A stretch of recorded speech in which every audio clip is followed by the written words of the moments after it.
Hello students, today we are going to start our next part of the chapter Federalism. Now let's get started. How is Federalism practiced?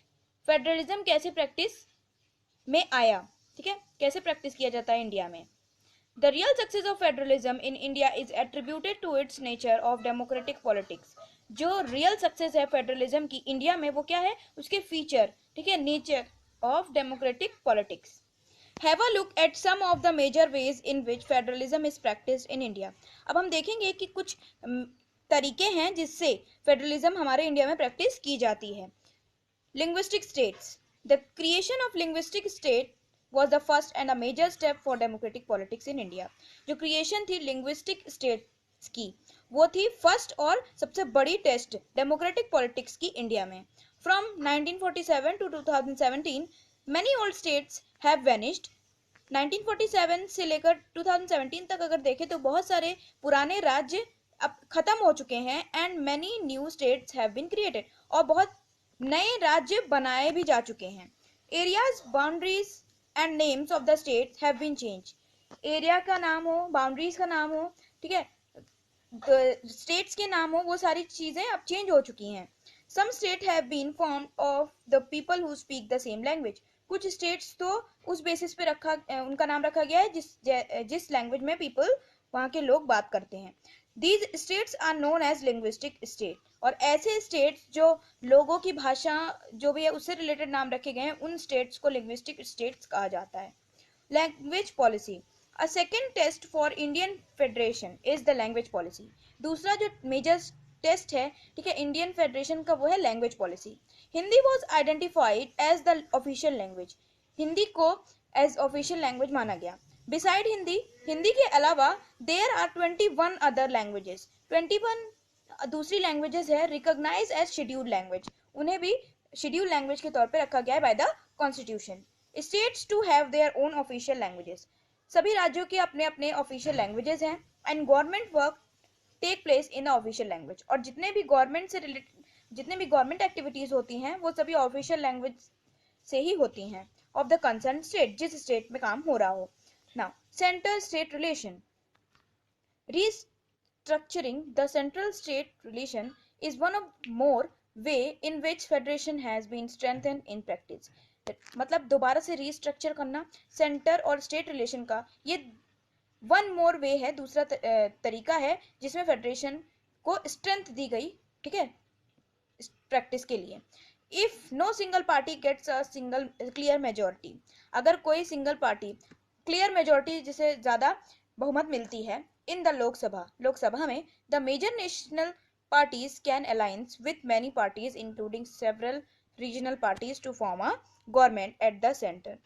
जो दूसरी national parties हैं वो alliance form कर सकती हैं, clear, with many parties, दूसरी और भी ज्यादा पार्टीज के साथ, इंक्लूडिंग सेवरल रीजनल पार्टी, दूसरी रीजनल पार्टीज को भी इंक्लूड करके, टू फॉर्म अ गवर्नमेंट बनाने के लिए सेंटर में.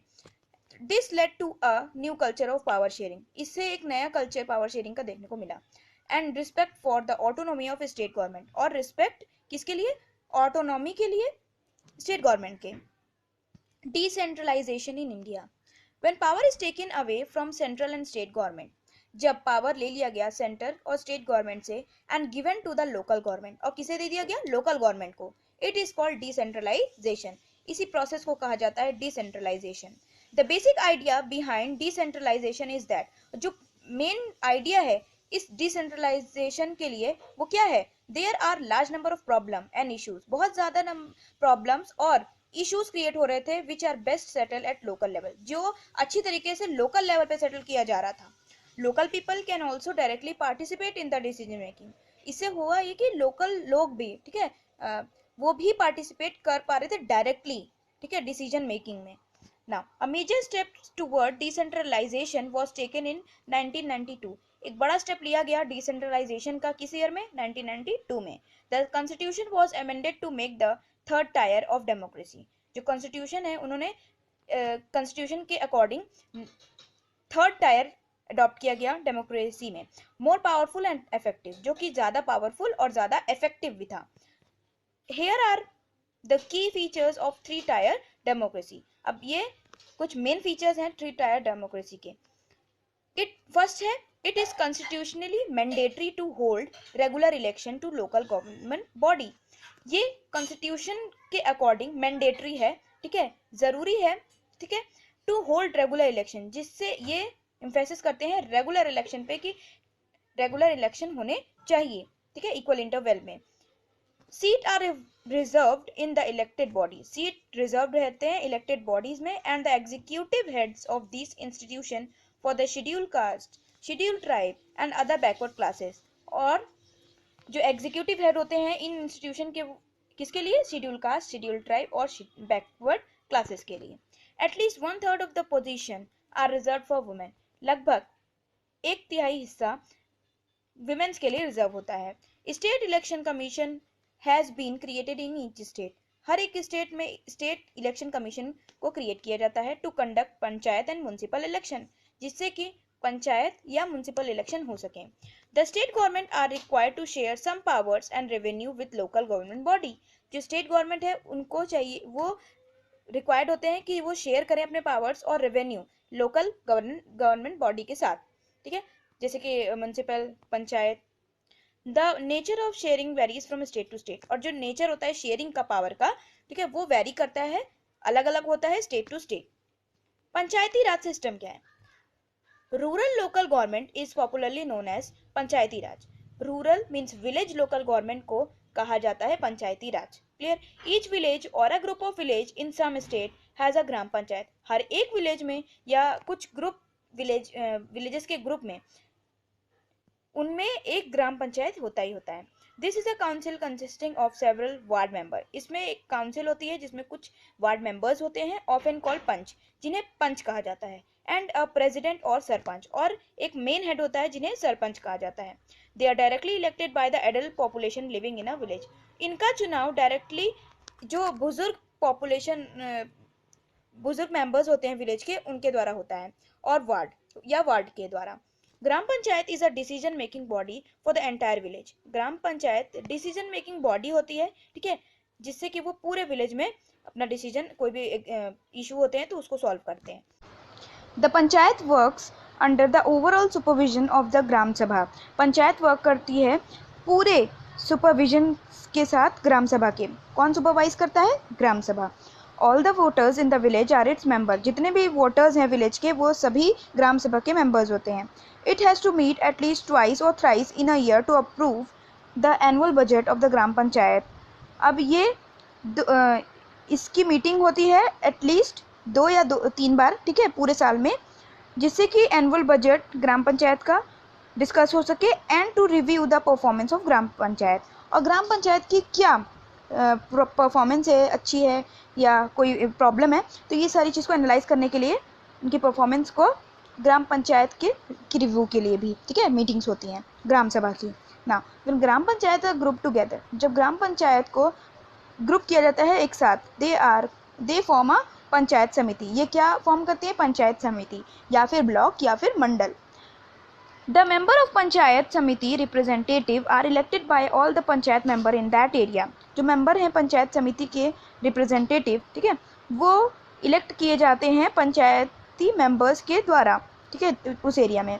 ऑल द पंचायत समितिज और mandals in a district together constitute the zila parishad, जितने पंचायत समिति या मंडल हैं, ठीक है, डिस्ट्रिक्ट में, वो एक साथ मिलकर क्या बनाते हैं? जिला परिषद या डिस्ट्रिक्ट परिषद। Now members of the Lok Sabha, जो लोकसभा के मेंबर्स हैं, MLA of the district, MLA district का, सम अदर ऑफिशियल, दूसरे officials of other district level, जो दूसरे डिस्ट्रिक्ट लेवल के बॉडीज़ के हैं, आर द मेंबर ऑफ जिला परिषद, वो सभी क्या है? जिला परिषद के मेंबर्स होते हैं।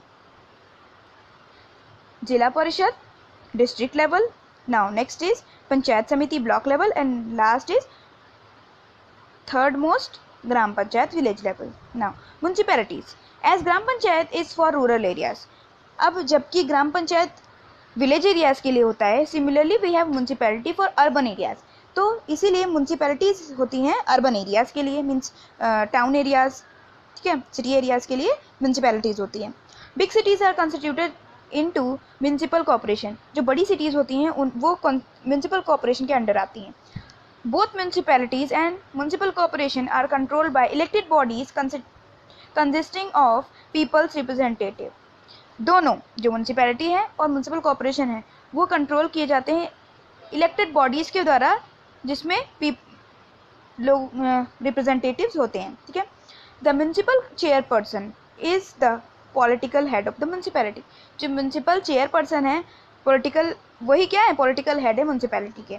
इन a municipal corporation such as officer, municipal corporation में जैसे कि ऑफिसर हैं उन्हें क्या कहा जाता है, mayor. Clear. The new system of local government body is the largest experiment in democracy conducted anywhere in the world. जो नया सिस्टम है लोकल गवर्नमेंट का वो सबसे बड़ा एक्सपेरिमेंट है डेमोक्रेसी का, जो कहीं पे भी मतलब जो पहली बार कंडक्ट किया गया है पूरे विश्व में। Constitutional status for local government has help to deepen democracy. जो कॉन्स्टिट्यूशनल स्टेटस है लोकल गवर्नमेंट का उसने हेल्प किया है बहुत हद तक डेमोक्रेसी में हमारी कंट्री के लिए। It has also increase women's representation, इससे विमेन की रिप्रेजेंटेशन भी बढ़ी है and voice in a democracy, और उनकी आवाज़ भी मजबूत हुई है democracy. Now this is it for the chapter. Thank you everyone.